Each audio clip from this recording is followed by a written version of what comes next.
Hey, friends, and welcome back to Talk Insta to Me. So, we are nearing the end of the year rapidly, very, very rapidly. So, in this episode, I wanted to talk about something that's on a lot of people's mind: goal setting and New Year's resolutions. Now, personally, I'm not a big New Year's resolution kind of gal. I'm kind of like, if I want to do something, I'll just do it, and I don't need the new year for that. So, I'm probably not the right person to give you advice on New Year's resolutions.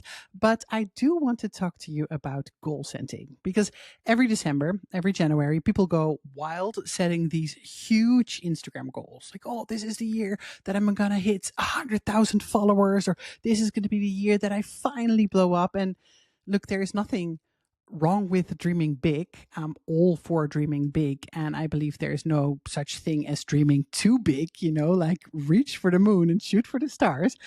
But we need to stay realistic as well. Because the reality is that most people who set goals, they set goals so big that they end up giving up on them almost immediately. In fact, around 43% of people have already abandoned their New Year's resolutions by the end of January. But, it doesn't really surprise me because big goals, they may sound sexy, but they're also the exact thing that causes most people to fail altogether. So not reaching your goal make you feel like a failure. It make you feel ashamed, that you set this huge goal and then you didn't reach it. You'll also start to feel discouraged and frustrated. And this is really one of the reasons that a lot of people don't make it on Instagram. A lot of people fail on Instagram. 99% of people who try to grow and run a successful Instagram account, they fail. Now, what really inspired today's episode is a DM that I got from one of my Gram Academy clients yesterday. So she messaged me to tell me that she just hit 1,000 followers.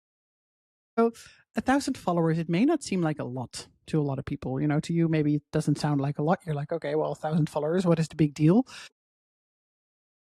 But celebrating a small milestone like this, that is just so, so powerful. Not only because it puts you in higher frequency, but also because small, achievable goals, they are actually what keeps you moving.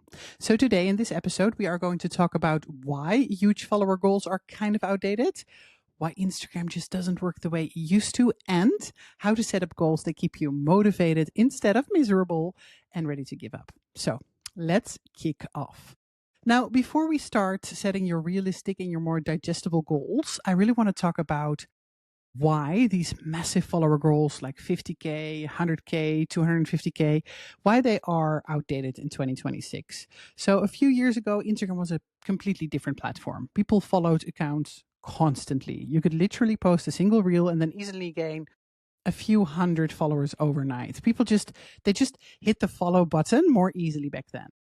It's just not the world we live in anymore, unfortunately. People are curating who they follow more than ever. And they're also unfollowing more than ever. And you'll see that, like people's follower lists, they have become a lot more intimate. So these days, a follow really has to be earned. And most people, this is something a lot of people don't realize, but most people need to see you more than once before they actually follow you, which is why the nurturing process, nurturing your followers, your potential followers, it already begins long before the follow. Now, this is something that I teach inside my program, The Follower Journey, by the way. So I like to learn how to turn strangers into viewers and then viewers into followers and followers into a loyal, engaged audience or buyers.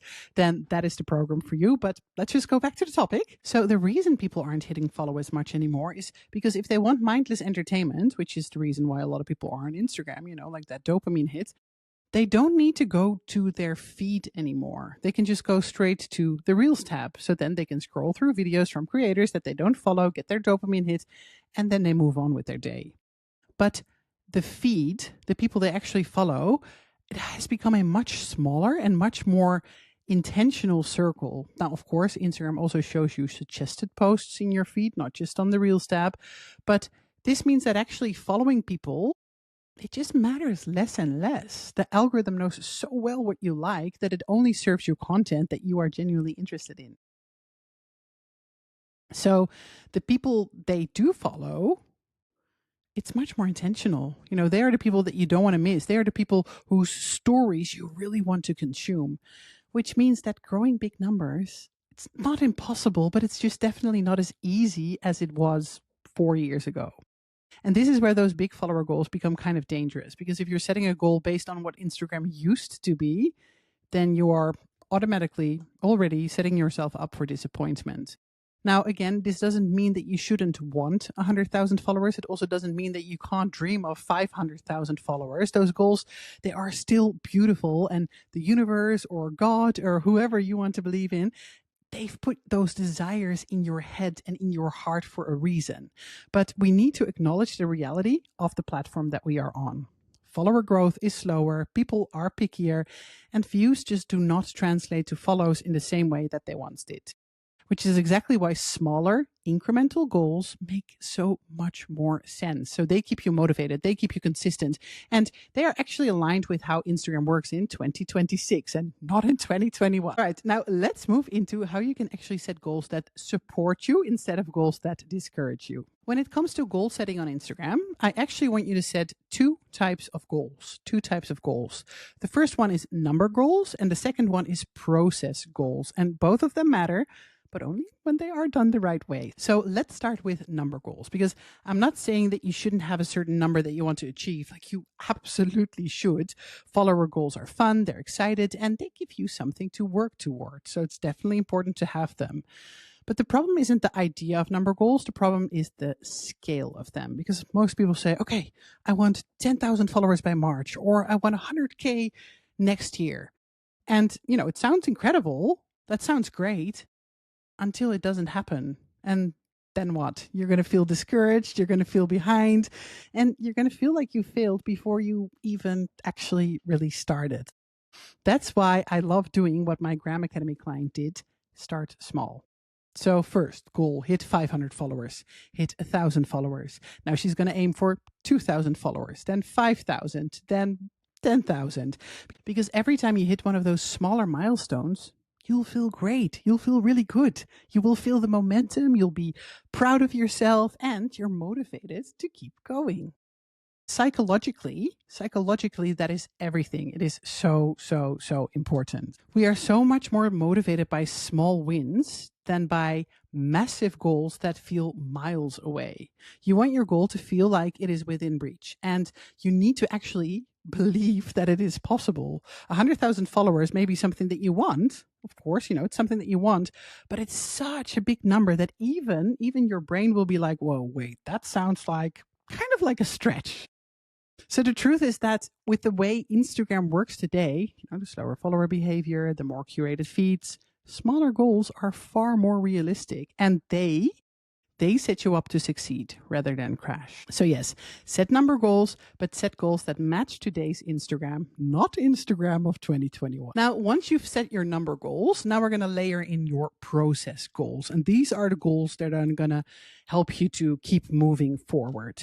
Because while number goals are very important to have to a certain extent, they are not within your control, right? To a certain extent, they are not within your control, because you can't control whether 500 new people follow you this month or not. But what you can control is what you do to increase the chances of that happening. So your process goals, they might look something like, okay, I'm going to post 4 times per week, or 2 of those posts need to be reels, or I'm going to test 1 new format every month, or I'm going to do 1 talking head reel a week, or I'm going to show up super consistently instead of disappearing for weeks at a time, which is what a lot of people do, and which is the reason a lot of people also don't grow. But the reason why these goals are so powerful is because they are achievable, they reduce overwhelm, they build consistency, and they are literally in your own hands. Like, if you set a goal, like posting 4 times per week, but you only post 2 times per week, then that's on you. That's on you. It's not on the algorithm. It's not on the universe. It's not on something else. No, that's on you. So your number goals, they give you something to aim for, and your process goals, they give you the roadmap to get there. And that's the beauty, because when you have both, that's when you become unstoppable. That's how you stay motivated. That's how you stay grounded. And that's also how you stay in the game long enough to actually reach those milestones. Okay, so now that we have talked about the why behind better goals, let's actually set some goals together today. So we're going to set 2 goals, a small number goal and a process goal to support it. That's it. Just 2 things. We're going to keep it very, very simple, very clear, and very, very achievable. So first, pick something that you can realistically hit within the next 3 to 6 months. So let's keep it small and let's keep it doable, and let's make sure it doesn't overwhelm you. Make sure that it excites you. So for example, this can be, I want to reach 1,000 followers by April, or I want to reach 2,500 followers by June. Or you can say, okay, by May, I want to hit 10,000 monthly views consistently. Or maybe you want your reels to hit 1,000 views on average. You know, like right now you might be getting 200 views. Maybe you want to work towards the 1,000 views on average. So these are goals that won't make you feel like a failure every time that you open your insights. You know, there's nothing as demotivating than opening your insights and be like, okay, you know, I didn't reach my goal again. These types of goals, they are close, they're achievable, and hitting them will actually give you that boost and that motivation to keep going. So choose 1 or 2 small number goals today. So next we are going to choose a process goal. Now remember, your number goal is the destination. Your process goal is the way you are going to get there. So choose something that you can control, like I'm going to post 4 times a week. 2 posts a week are going to be reels. I'm going to stick to one simple format for the next 30 days, or I'm going to batch my content every Sunday for 30 minutes, whatever. It doesn't need to be complicated. It just needs to be something that you can stick to, even on weeks when life feels chaotic, because those weeks are going to come, and that's when you are going to have to keep going. So choose 1 or 2 small number goals, and then add 1 or 2 simple process goals that will move you toward it. And that's your Instagram roadmap for the start of the new year. That's how people grow. So it's not by setting a massive goal and then hoping for the best, but by setting tiny goals and hitting them again and again and again and again and again. All right, friend, that is it. That is your tiny, powerful Instagram roadmap for the start of the new year. I promise you, I promise you, if you focus on small, achievable number goals, and if you support them with simple, consistent process goals, you will feel so much more motivated, so much more grounded, and so much more proud of yourself every single week. And that is how you build momentum. That is how you stay in the game. And that's how you actually grow on Instagram in 2026, not by overwhelming yourself with massive goals, but by stacking small wins over and over and over again. So take a moment today to set your 2 goals, your number goal, your process goal, and don't forget to DM me on Instagram if you want to share yours, because I love seeing what you are working towards. And of course, I'm always, always cheering you on. So thank you so much for listening or watching to this episode of Talk Insta to me. If you enjoyed it, please rate it, review it, share it with someone who needs a little Instagram pep talk as well. Next week, I will post the last episode of Talk Insta to me for this year, because I will be taking a short break, but I will see you then.